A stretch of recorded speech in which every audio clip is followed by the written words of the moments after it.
Howdy folks, welcome back to another CS 120 honors lecture. In today's video we're going to be talking about structs and how to define your own custom types in Rust. So we're going to briefly review borrowing rules at the start. Borrowing will play into something we'll talk about at the end of today's lecture. Then we're going to go and talk about how to define and instantiate your own structs, talk about some constructor patterns, and finally talk about how to define functions that you can use to operate on structs.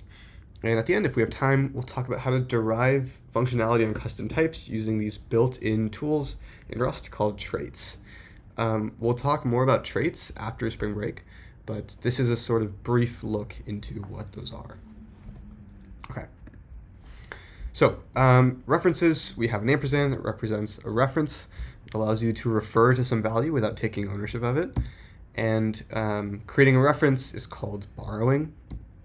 So at any given time, you can have one mutable reference indicated with the ampersand mute. So one mutable reference to a piece of data, or an infinite number of immutable references denoted using the ampersand. You must have either one or an infinite number of immutable references. You cannot have both at the same time. So either or. And then you must make, or rather, mutable references must be made to a mutable variable. So if your variable is not mutable, you cannot make a mutable reference. That's the key thing to remember. This will come up when we talk about functions. Okay. You cannot make a mutable reference to an immutable variable. Again. Okay, so let's talk about structs now. Structs are these custom data types that can hold multiple values. They're similar to tuples. They hold multiple different types of data without an issue.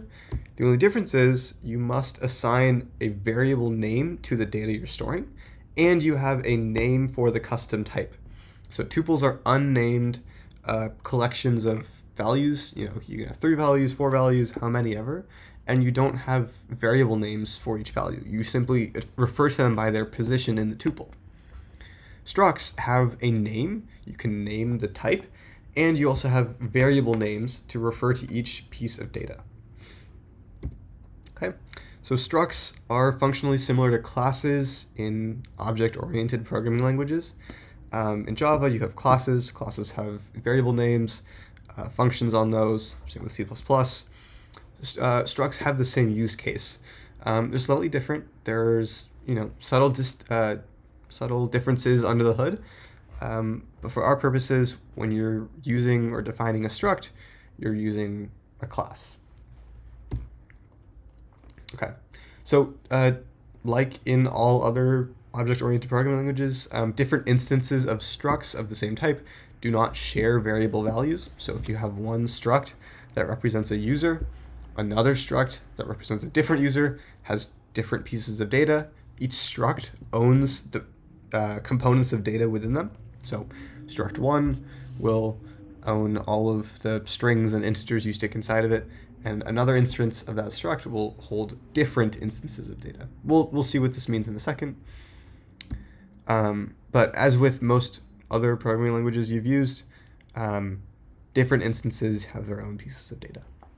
Okay, and then you can declare functions in the context of an instance of a struct using traits, so more on this later, or as methods within an impl block. So defining functions within an impl block is very, very similar to the way you've seen functions defined, just for normal purposes in Rust. It's just that there's a couple of slight distinctions we'll talk about in today's lecture, one of them being putting them inside an impl block, another being how you refer to instances of a struct. Okay. So this is how you define a struct. This little declaration up here is declaring a new type. Our type is called user, and user has 4 fields, a boolean, 2 strings, and an integer. We refer to each field of data with a variable name, and we refer to this entire thing as a struct. And we can create a struct using a pretty similar notation. You simply just put the type name, and then in curly brackets, you list each variable name and the data type you want it to be, or rather, the value you want it to be. The ordering does not matter. You can define active later on. These can be in any order. These can also be in any order. Rust does sort of automatic variable packing. If you know what that is, you have no guarantees as to the position of the type within the struct. If you're familiar with C, you'll know what that is. Otherwise, you don't need to worry about it. That plays into computer architecture and how things are laid out in memory. But for our purposes, these variables can be laid out in any order. Okay? And yeah, you can assign this struct to a variable. So now user1 is a variable that owns this piece of data that is a user struct. Okay? So we have this notion of constructing things with functions. When you have a function that returns something, it transfers ownership of that value to the context in which it's called. So we have this function here, build user, it returns a user. It simply just constructs a user, fills in the two active and sign-in count variables, and then takes in the username given. So in this function, build user will give ownership of this user struct to the variable user1. So we're sort of transferring ownership subtly when we're creating the struct. Okay, so the one piece of syntax I want to point out is this field initialization. So when you have a struct like this, and you have some variable that owns a piece of data that you want to pass into your struct, and that variable has the same name as a variable in your struct, you can just sort of shorten that. You can use the variable name, and just Rust will infer that when you say username, you want username to be put into the username field of the user struct. So slight piece of syntax that saves you some time, saves you some, gives you some readability. You can prevent duplicating these variable names like this, and you can just shorten it to this. Yeah.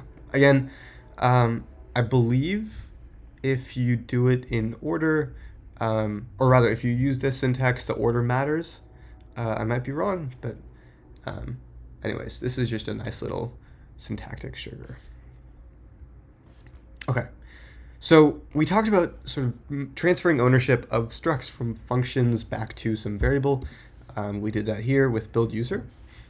But we want to have a notion of a constructor, a function associated with my type that gives me an instance of that type. In Java, it's simply just saying new and then the type you want. C++, you can do the same. The new keyword just performs an allocation for you.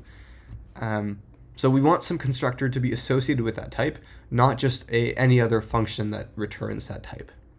So we want to define a function in the context of the struct. So how do we go about making a struct-owned function? Well, that's where the impl keyword comes in. We are implementing functions in the context of our struct. So impl indicates the implementation of one or more functions for a struct. You can have multiple impl blocks over a particular type. So you can implement some functions in some file, more functions in another file. You can implement functions for a trait for a type. But traits are beyond the scope of this lecture. They will come up in future lectures. Okay. So when we define a constructor, we're sort of defining it in the namespace of the struct, if you're familiar with C++. And so we have this constructor, it's in the namespace of the struct, and it returns an instance of the struct when called. And so I say namespace because you'll see this : operator. You probably remember it from enums. This is what we're going to use to call functions of this type. So the syntax is the type name and then the name of the function that is used as a constructor, and any optional parameters go inside here. So you've seen this before with string new or string : from that takes in a parameter, which is the contents to put inside that string. If you wanted to create a new user, if your type is a user, you can use : new. New isn't special. It's not a special name. It's just a convention I've seen used in a lot of places. Your constructor name can quite literally be any function name you want. I just see new as the sort of default constructor usually. Okay, so continuing on with this user type, we have this struct that we defined earlier, and so now we're going to implement a constructor for it. So we have a function. This is the same syntax you've seen before, except it just returns a user, and it's inside this impl block. So function new takes in two parameters, and then we're using this variable name assignment thing again to save us on some syntax. And this constructor just returns a new user given these two parameters. And so we can call this function using the scope resolution operator, user : new, that takes in two parameters, two strings. And so now user1 has ownership of this instance of a struct. Okay.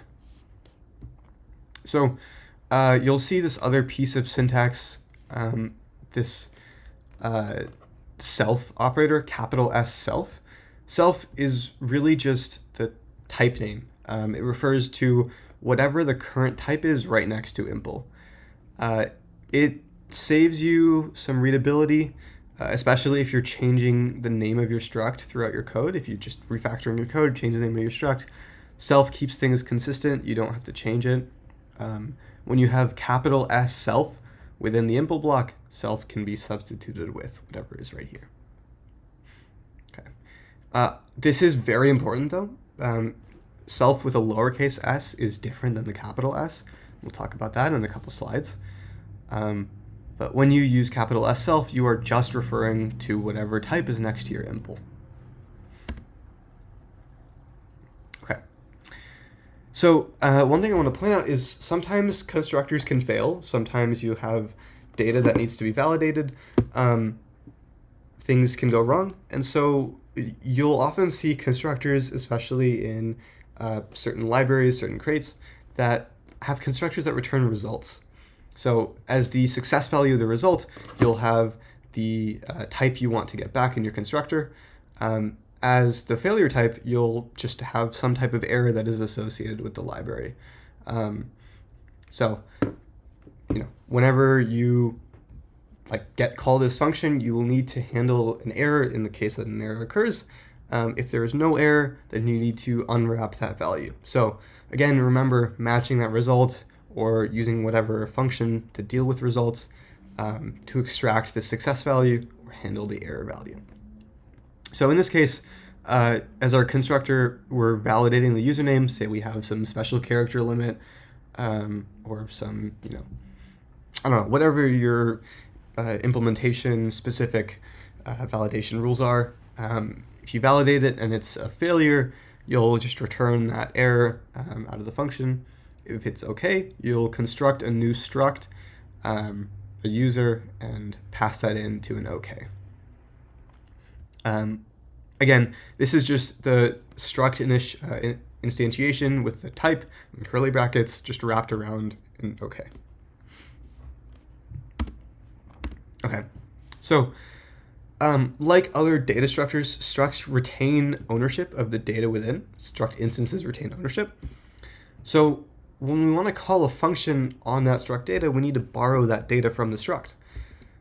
So we can use the self keyword, note this is lowercase s self, to refer to the current instance of the struct that this method is being called upon.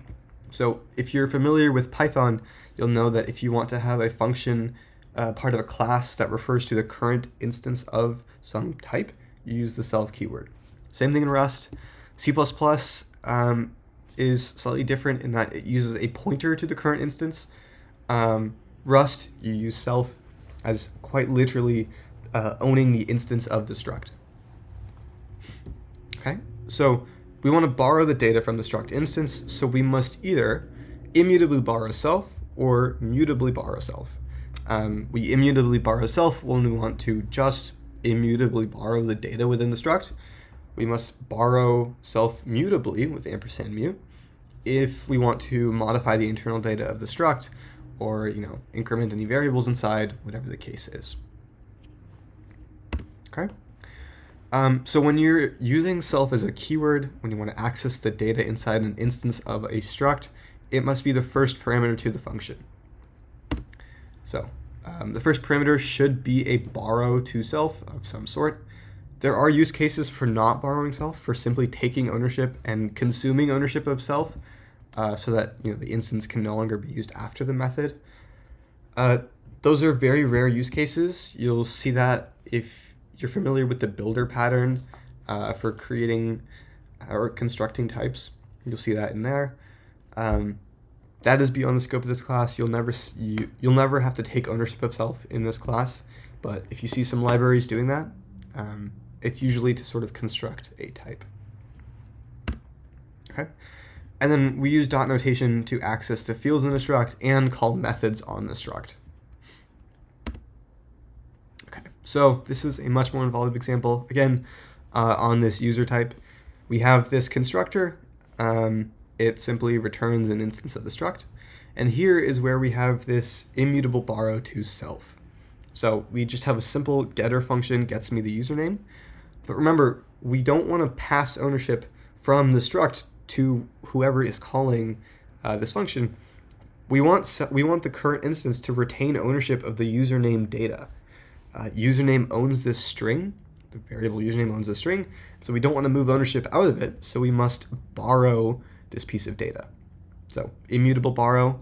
I do want to point out ampersand self.username has type ampersand string, but Rust can do what's called coercing it to an ampersand str because they have the same interface. So just another little subtle detail that Rust does for you. And then so we have this function change username. It just changes the username for a particular instance of a struct. You have to mutably borrow self because you're going to change the internal data.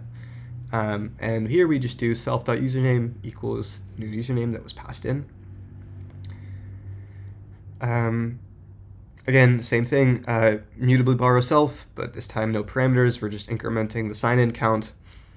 And finally, let's say we want to send an email to some other user. We have this function given to us that just sends an email. So we pass in the email of the current user, pass in the email of the recipient, and pass in the message. And this email client will presumably send that email for us.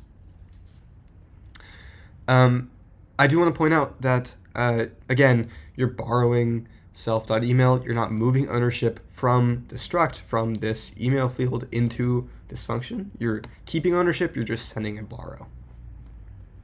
Okay? And so we access variables with a dot notation here. You can also call functions with dot notation.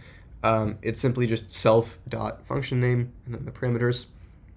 You use dot notation to call functions on variables of types, same way you've been doing with options, results, and other types we've worked with. So we have our constructor. We can have the user sign in. We can have the user send an email.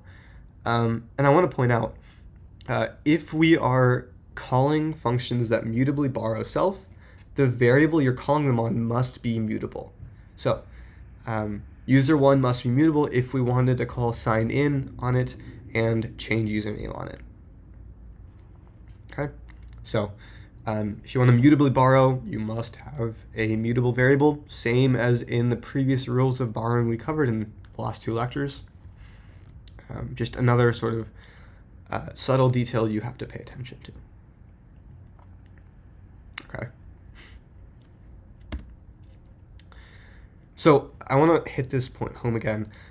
Capital S self is the name of the type in the context of an impl block. So if you're implementing functions for a user, capital S self is simply just user. If you have a lowercase self, that refers to the current instance of the type in the context of a function. So when you see self in a function, it means the piece of data that is calling this function, whatever that current instance of data is that. So this is a subtle but very important distinction. Please pay attention to the capitalization. Okay. So we can automatically define certain behaviors on our structs with built-in traits. Traits are like interfaces. You have a type that implements that interface, similar to something like Java. And the interface gives you access to certain functions you can call on your struct. So there are comparison traits that allow us to compare different instances of structs. The EQ and partial EQ allow us to use the double equal sign to compare structs. ORed and partial ORed allow you to use greater than equals, or less than. It allows you to use those signs in between your types. The clone trait gives you access to the .clone function. That allows you to create deep copies of your struct. Hash, it allows you to hash your type. It's useful when you want to use your struct as a key in a hash map or hash set. You won't have to use you won't have to create custom derived hash types on your types in MPs, but this might come up in your final project if you do use hash maps. So there's also the default trait. So it simply just creates an empty instance of your type. And finally, the debug type, or the debug trait, it allows you to print out your types using the debug formatter. So that's this bracket, colon, question mark notation. You've probably seen this when printing out vectors. Anyways, the thing I want to point out, this is very important. In order to automatically define or derive these functionalities, every variable of your struct must also derive these functionalities. So inside your type, if you want to be able to hash your struct, every data type inside must also be hashable. Same thing with default, same thing with debug. The way these work is they sort of recursively call these traits on the types until they reach these base cases, which are the primitive variables.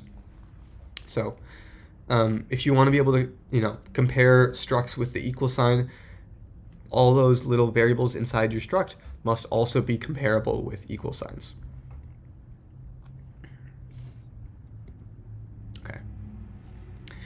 And so this is the syntax to automatically get these derivations. It's a hashtag, and then in brackets, derive, and in quotes, all of the traits you want to automatically derive on your type.